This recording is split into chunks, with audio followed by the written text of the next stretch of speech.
నమస్తే, జీవనరేఖ women's health కి స్వాగతం. మీ ఆహారపు అలవాట్లను బట్టి మీ ఆరోగ్యాన్ని అంచనా వేయొచ్చు.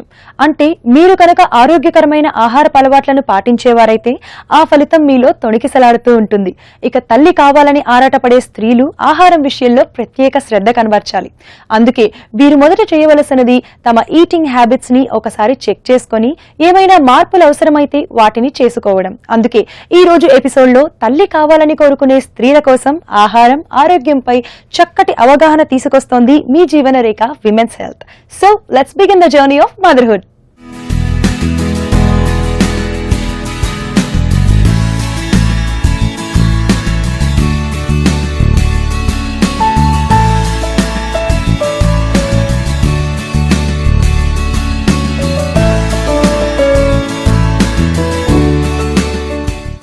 శాకాహారులైనా మాంసాహారులైనా మనందరి ఆరోగ్యమైన మనుగడ కోసం ఆహారం ప్రధాన పాత్ర పోషిస్తుంది. దైనందిన అవసరాలకు కావలసిన శక్తిని సమకూర్చడంతో పాటుగా శరీర సహజ రక్షణ వ్యవస్థని కాపాడేది కూడా ఆహారమే. ముఖ్యంగా తల్లి కావాలని కోరుకునే స్త్రీల ఆరోగ్య విషయంలో పోషకాహారం ప్రధాన పాత్ర పోషిస్తుంది. ఆమె ఆరోగ్యం పదిలంగా ఉంచేందుకు మాత్రమే కాదు, ఆమె గర్భంలో పెరగబోయే బిడ్డ ఆరోగ్యంగా పుట్టేందుకు మేలైన ఆహారం అత్యవసరం. అందుకే గర్భం దాల్చే 6 నెలల ముందు నుంచే స్త్రీ తన ఆహారపు అలవాట్లను చెక్ చేసుకోవాల్సి ఉంటుంది. మదర్ ఆరోగ్యం అనేది ఎందుకు ఇంపార్టెంట్ అని అంటే కనుక, ఫస్ట్ ఎప్పుడైతే గర్భం దాల్చుతారో అప్పుడు మనము సింగిల్ సెల్ కింద ఉంటాం. సింగిల్ అంటే ఒక చిన్న డాట్ లాగా ఒక సెల్ ఉంటుంది, ఒకే కణంతో ఉంటుంది. ఆ కణాలు డివైడ్ అవుతూ ఉంటాయి. ఈ కణాలు డివైడ్ అవుతున్నప్పుడు దాని చుట్టూ ఉన్నటువంటి పోషకాలు ఏవైతే ఉన్నాయో దాని ప్రకారంగా బిడ్డ ఫామ్ అవటం అనేది జరుగుతుంది అనమాట. సో దీన్ని బట్టి మనకి ఏమర్థం అవుతుందంటే మదర్ ఒక ఆరోగ్యం చాలా చాలా ఇంపార్టెంట్ అవుతుంది. మదర్ ఆరోగ్యంగా ఉంటే ఆ చుట్టూ ఎంబ్రియో ఏదైతే డెవలప్ అవుతుందో దాని చుట్టూ ఉన్నటువంటి పోషకాలు పుష్కలంగా ఉంటాయి. నార్మల్గా ఉన్న ఒక పర్సన్ చేయవలసిన చేంజెస్ ఏంటి అని అంటే, వాళ్ళ ఆహారంలో తప్పనిసరిగా ఐరన్, ఫోలిక్ యాసిడ్, కాల్షియము ఈ 3 పోషకాలు ఉండేటట్టుగా చూసుకోవాలన్నమాట. అమ్మాయిల్లో ఆహారపు అలవాట్లు రకరకాలుగా ఉంటాయి. కొందరు స్వీట్స్ ఎక్కువగా తింటే, మరికొందరు ఇంటి భోజనం కంటే కూడా బయట నుంచి ఆర్డర్ చేసి తెప్పించుకునే జంక్ ఫాస్ట్ ఫుడ్స్ నే ప్రిఫర్ చేస్తారు. ఇక మరికొందరు సోడా ఉండే డ్రింక్స్, కెఫినేటెడ్ డ్రింక్స్ ఎక్కువగా తాగుతుంటారు. ఇక కాఫీ ఎక్కువగా తాగేవారు మరికొందరు. ఇలా రకరకాల ఫుడ్ హ్యాబిట్స్. ఈ మధ్యకాలంలో ఒమేగా 3 ఉండే ఆహారాలు పుష్కలంగా తిన్నారా అని తల్లి కావాలని కోరుకుంటున్న స్త్రీలను అడిగితే అందుకు సమాధానం లేదు.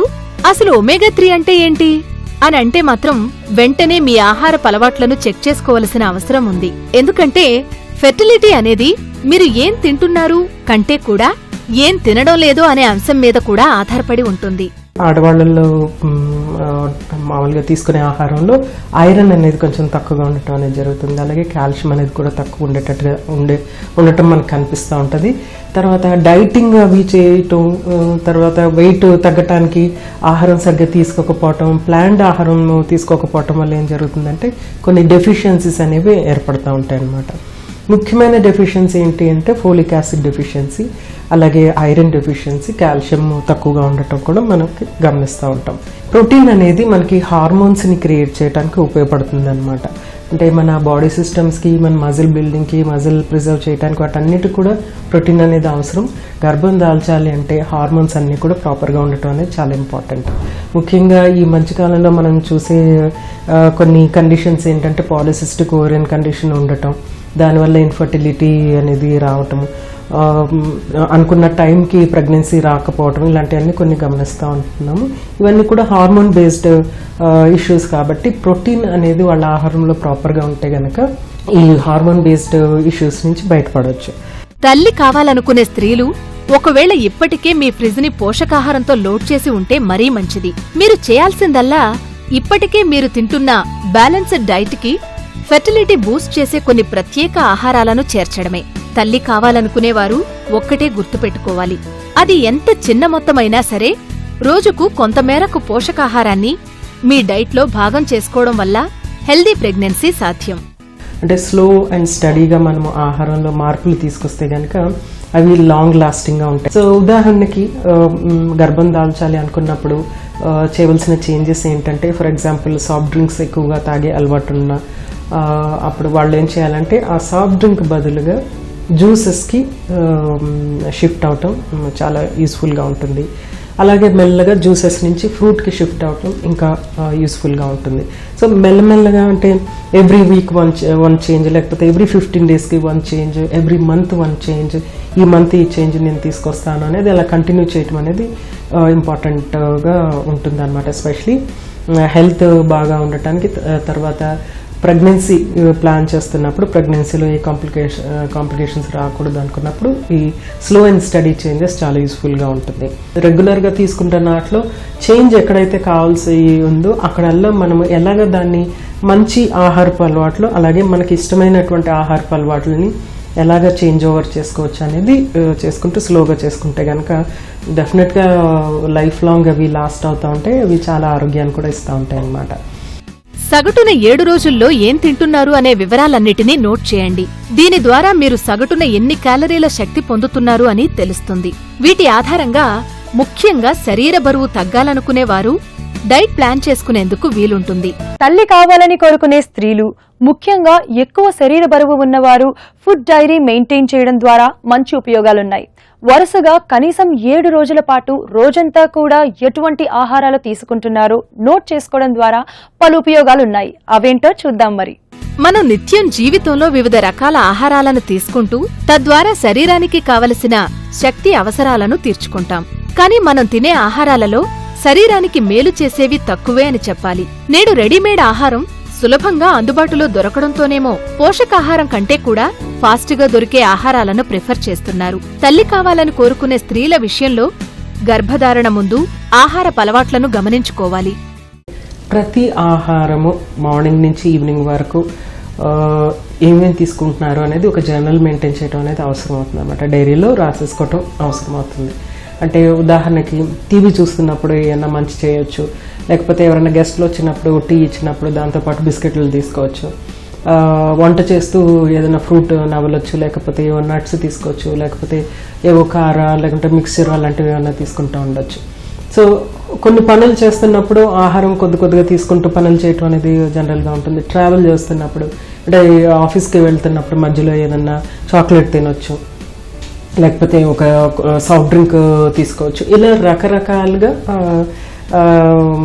మెయిన్ మీల్స్ కాకుండా నిబ్లింగ్ అనేది జరుగుతూ ఉంటుంది అనమాట. అంటే బ్రేక్ఫాస్ట్కి, లంచ్కి, డిన్నర్కి మధ్యలో ఉన్న గ్యాప్లో మనం రకరకాలుగా ఆహారాన్ని తీసుకోవటం అనేది జరుగుతుంది అనమాట.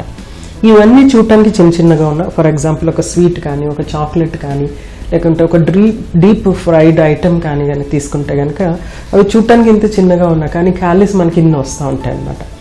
ఎప్పుడైతే క్యాలరీస్ ఇంక్రీజ్ అవుతాయో మన ఆహారం ద్వారా, అప్పుడు మన బాడీలో ఉన్నటువంటి బి వైటమిన్స్ ఆ క్యాలరీస్ని మెటబలైజ్ చేయడానికి ఉపయోగపడిపోతూ ఉంటాయి అన్నమాట. సో అప్పుడు మనకి బి వైటమిన్స్ డెఫిషియన్సీ రావటం జరుగుతుంది. అంటే తక్కువ అయిపోతాయి. వెంటనే మళ్ళీ మనం బి వైటమిన్స్ కొన్ని తీసుకుంటూ ఉండాలి.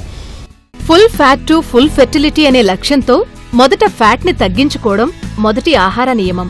గుర్తుంచుకోండి, ఇది కేవలం గర్భం దాల్చక కొన్ని నెలల ముందు మాత్రమే. ఫ్యాట్స్ తినడం అవసరమనే రీసెర్చ్ చెబుతున్నా కూడా ఐడియల్ శరీర బరువు సాధించేదాకా ఫ్యాట్స్ ని తగ్గించుకుంటే మేలు.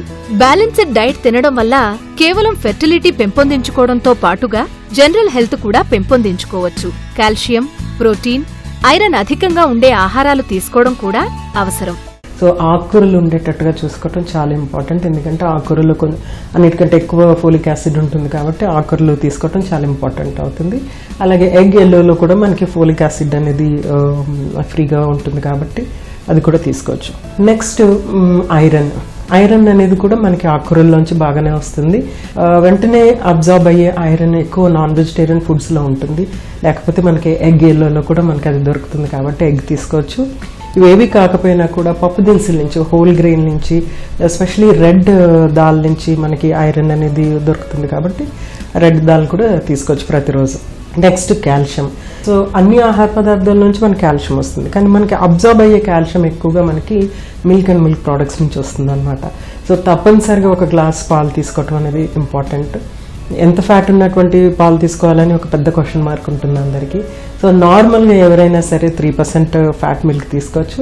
అలాగే గర్భం దాల్చాలనుకున్న ఆడవాళ్ళకి కూడా 3% ఫ్యాట్ ఉన్నటువంటి మిల్క్ తీసుకోవచ్చు అనమాట. శరీరానికి మేలు చేసే ఫ్యాట్స్ లో ఒమేగా-3 ఒకటి. కడుపులో పెరగబోయే బిడ్డ మెదడు ఎదుగుదలకి ఒమేగా-3 ఫ్యాటీ యాసిడ్స్ ఎంతో ఆవశ్యకం. కడుపుతో ఉన్న తర్వాత కంటే కూడా ప్రీకన్సెప్షన్ స్థాయి నుంచే ఒమేగా-3 ఫ్యాటీ యాసిడ్స్ ఉన్న ఆహారాలను తీసుకోవడం ఆరోగ్యానికి మంచిది. మరి ఒమేగా-3 యాసిడ్స్ ఎందులో అధికంగా ఉంటాయని చూస్తే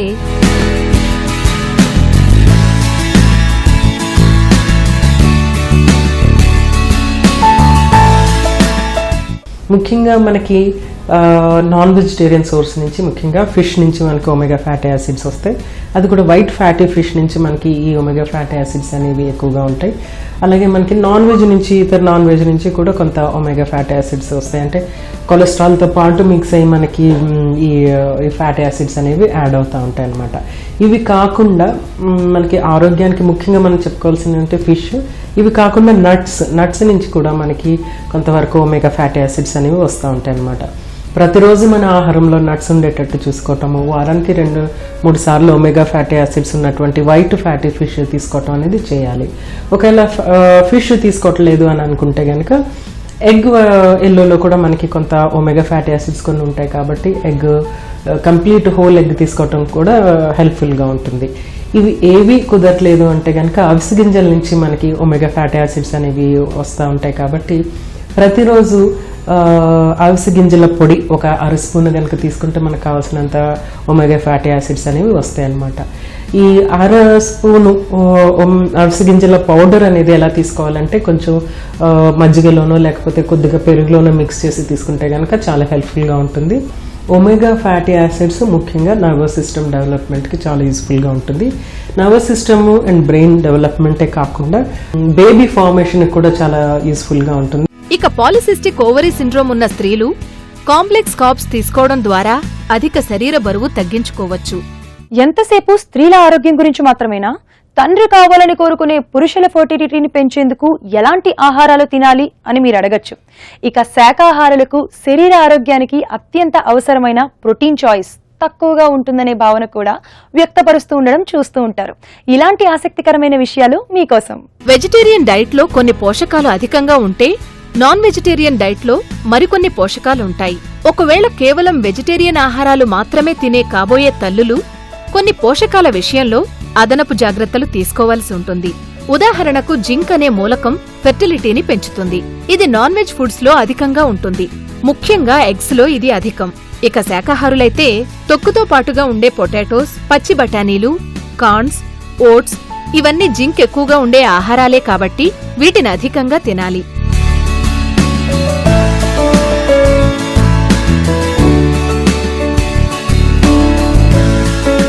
వెజిటేరియన్ వాళ్ళకి నాన్ వెజిటేరియన్ వాళ్ళకి డిఫరెన్స్ మేజర్గా ఏంటంటే హై క్వాలిటీ ప్రోటీన్ అనేది. నాన్ వెజిటేరియన్ వాళ్ళకి హై బయాలజికల్ వాల్యూ ఉన్నటువంటి ప్రోటీన్ వస్తుంది అనమాట. ఫిష్ కానీ లేకపోతే చికెన్ కానీ మీట్ కానీ వీటి నుంచి వచ్చేటువంటి ప్రోటీన్ హై బయాలజికల్ వాల్యూ ఉన్నటువంటి ప్రోటీన్. ఫిష్ ఎక్కువగా తీసుకునే వాళ్ళకి ఒమేగా ఫ్యాటీ యాసిడ్స్ అనేవి కూడా వచ్చేస్తూ ఉంటాయి అన్నమాట. అదే వెజిటేరియన్స్ వాళ్ళకైతే క్వాలిటీ ప్రోటీన్ అనేది కొంచెం తగ్గుతుంది అనమాట. మనకి నాన్ వెజిటేరియన్ నుంచి ఆల్మోస్ట్ 80-90% ప్రోటీన్ వస్తే కనుక వెజిటేరియన్ ఫుడ్ నుంచి అంటే పప్పు దినుసుల నుంచి మనకి 25% వరకు ప్రోటీన్ అనేది వస్తుంది అనమాట. అంత డిఫరెన్స్ మనకి ఇక్కడ కనిపిస్తూ ఉంటుంది. సో ఈ డిఫరెన్స్ని మనం ఎలా భర్తీ చేయవచ్చు, ఎలా భర్తీ చేయాలి అని అనుకుంటే కనుక నిజానికి మనకి పర్సంటేజ్ అనేది మనం క్యాల్కులేషన్స్ పక్కన పెట్టేస్తే, ఎందుకంటే మనం నాన్ వెజిటేరియన్ వాళ్ళు కూడా ఎక్కువ రెగ్యులర్గా డైలీ తీసుకోరు కాబట్టి ఆ 25% మనము మ్యాక్సిమం యూటిలైజేషన్ చేసుకునేటట్టుగా అమినో యాసిడ్ కంపోజిషన్ని ఇంప్రూవ్ చేసుకునేటట్టుగా ఆహారం ప్లాన్ చేసుకోవాలి. ఇది చేసుకోవాలంటే కనుక పప్పు దినుసులు మనం ఆహారంలో మిక్స్ చేయటం అనేది చేస్తూ ఉండాలన్నమాట. అంటే ఇక B12 కూడా పుష్కలంగా తినడం తల్లి కావాలనుకునే స్త్రీలకి ముఖ్యం. నాన్ వెజ్ ఆహారాలలో ఇది పుష్కలం. వెజిటేరియన్ ఆహారాల్లో సిరియల్స్ లో ఎక్కువ, ఇక అదనంగా B12 సప్లిమెంట్స్ తీసుకోవాల్సి ఉంటుంది. స్త్రీల విషయం ఇలా ఉంటే పురుషుల్లో ఫెర్టిలిటీ పెంచే ఆహారాలు కొన్ని లేకపోలేదు. ఆరోగ్యమైన బిడ్డలు పుట్టడంలో స్త్రీ పురుషులిద్దరి పాత్ర సమానంగా ఉంటుంది. కొన్ని ప్రత్యేక ఆహారాలు పురుషుల్లో ఫెర్టిలిటీని పెంపొందిస్తాయి.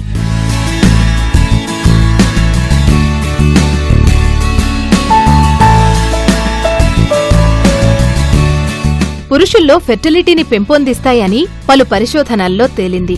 ఉదాహరణకు మంచి తేనె పురుషుల్లో ఫెర్టిలిటీ పెంచుతుంది. టీలో షుగర్ కి బదులుగా తేనె వేసుకోవచ్చు. ఇక సిరియల్స్ లో కూడా తేనె కలుపుకుని తినడం మంచిది. ఇందులో ఉండే బోరోన్ అనబడే మూలకం పురుషుల్లో టెస్టోస్టెరాన్ హార్మోన్ ని పెంచి ఫెర్టిలిటీని పెంపొందిస్తుంది.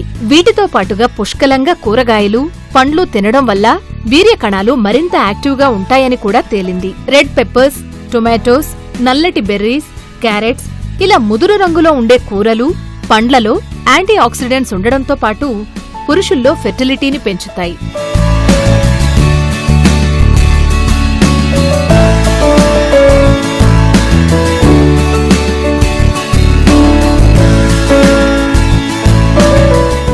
సో ఆహారంలో తీసుకోవాల్సిన ముఖ్యమైనటువంటి పోషకాలు ఏంటి అని అంటే కనుక ప్రోటీన్ అనేది చాలా ఇంపార్టెంట్. తర్వాత జింక్ అనేది వీళ్ళకి చాలా ఇంపార్టెంట్ అవుతుంది. అలాగే అఫ్కోర్స్ ఒమేగా ఫ్యాటీ యాసిడ్స్, తర్వాత బి వైటమిన్స్ ఇవన్నీ కూడా ఇంపార్టెంట్ అవుతుంది. ఒక బ్యాలెన్స్ డైట్ తీసుకుంటూ ఆహారంలో ఇనఫ్ హై క్వాలిటీ ప్రోటీన్ ఉండేటట్టుగా చూసుకోవటం, అలాగే జింక్ ఎక్కువగా ఉన్నటువంటి ఆహార పదార్థాలు తీసుకోవటం వల్ల స్పర్మ్ కౌంట్ అనేది ఇంప్రూవ్ అవుతుంది. తర్వాత లో మోటైల్ స్పర్మ్ కానీ లేకుంటే స్లగ్గిష్ స్పర్మ్ కానీ లేకుండా ఉండటం అనేది జరుగుతుంది అన్నమాట. సో ఈ ప్రోటీన్ తర్వాత జింక్ ఏ ఆహార పదార్థాల నుంచి వస్తుంది? ప్రోటీన్ అనేది అఫ్కోర్స్ మనం చాలాసార్లు చెప్పుకున్నాం. మనకి ఎగ్ వైట్ అనేది ప్రోటీన్. కంప్లీట్ ఎగ్ తీసుకోవటం వల్ల కూడా చాలా హెల్ప్ఫుల్గా ఉంటుంది, ఎందుకంటే ఎగ్ ఎల్లో జింక్ ఉంటుంది కాబట్టి. నెక్స్ట్ నట్స్ నుంచి మనకి జింక్ వస్తుంది, అందులోంచి క్వాలిటీ ప్రోటీన్ వస్తుంది. అలాగే మనకి ఒమేగా ఫ్యాటీ యాసిడ్స్ అనేవి కూడా వస్తూ ఉంటాయి అన్నమాట. నట్స్ రోజు ఒక గుప్పుడు నట్స్ తీసుకోవటం వల్ల చాలా హెల్ప్ఫుల్గా ఉంటుంది. అలాగే ఆల్కహాల్, స్మోకింగ్ ఈ రెండు కూడా ఎక్కువ ఆల్కహాల్ కన్జంప్షన్, రెగ్యులర్గా ఎక్కువ స్మోక్ చేసే వాళ్ళకి కూడా స్పర్మ్ కౌంట్ తగ్గే అవకాశం ఉంటుంది. కాబట్టి మగవాళ్ళు వాళ్ళ లైఫ్ స్టైల్ ఎలాగుంది అనేది ఫస్ట్ చెక్ చేసుకోవాలి. పురుషులలో సోయాలో ఉండే పోషకాలు వీర్య కణాల సంఖ్యని పెంచి ఫలదీకరణకి తోడ్పడతాయి. ముఖ్యంగా సన్నగా ఉండే పురుషులు సోయా ప్రోటీన్ ఉండే ఆహారాలను తరచూ తీసుకోవడం మంచిది. సోయాతో చేసిన పన్నీర్, మిల్క్ కొన్ని ఉదాహరణలు.